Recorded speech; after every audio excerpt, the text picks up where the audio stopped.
medyo kinakabahan kasi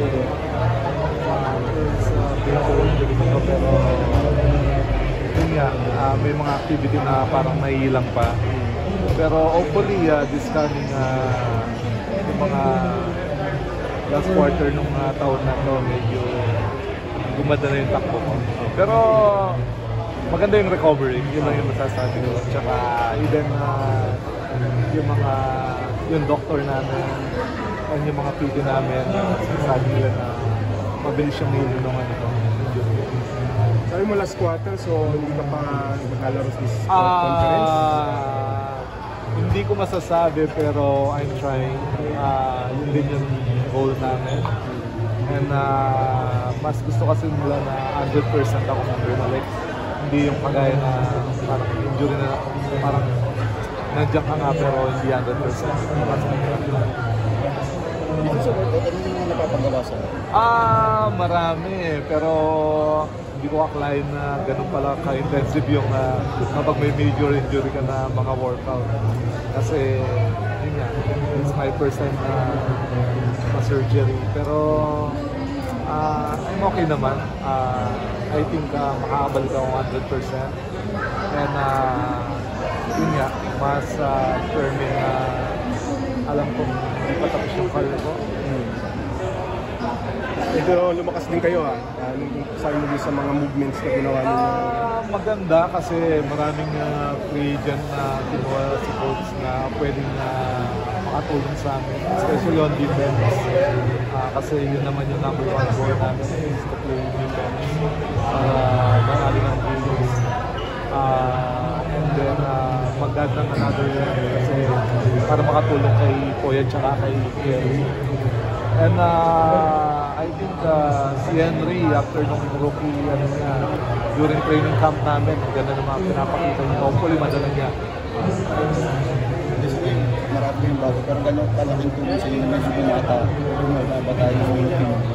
Maganda kasi nakita naman natin na during last conference, last season, yung playoffs medyo nahuhubos na yung mga player, ang daming injuries Pero yun nga, nag-add ng mga another young guys coach para sa mga panghaba ng mga stretch ng mga veterans namin. Kasama na ako doon. Kaya ba uli ang Grand Slam? Oo. To be honest, never namin inisip yung Grand Slam. As in, even na nandun kami sa finals ng last conference, never namin inisip. I think kusa lang dumarating. Kasi once na inisip mo yung ganun na goal, mag-pressure ka lang. So, siguro, yun nga, for us to win another championship or ganun na run, I think pinaka-importante sa amin is one team at a time, and then yung goal namin is to win games muna. Wag championship na yan. Reaction mo lang kay LA na coach na ngayon? To be honest, sobrang happy ako sa kanya kasi from madalang lang yun, from player to head coach kagad, diba? Yung transition gano'n. And sobrang happy ako kasi nakita ko siya during our college. Kasi teammate ko siya nung PBL days and national team kung paano kagaling na player. And then yung basketball IQ niya sobrang taas. So bagay na maganda siya mag-head coach. Pero yun nga, iba yung head coach at iba yung player. Pero I think makakapag-adjust naman siya kagad. Hindi mo na ba naiisip ko din makaputang head coach? Never. Dati mong player, makapti, coach na. Never ko pang naisip na kasi to be honest, nag-enjoy pa ako as a player. I think yung competitiveness ko nandun pa. And I think blessing din yung na-injury ako na nakapagpahinga ako.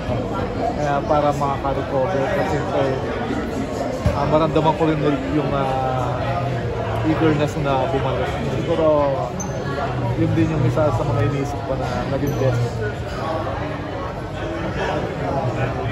Okay. Pwede na akong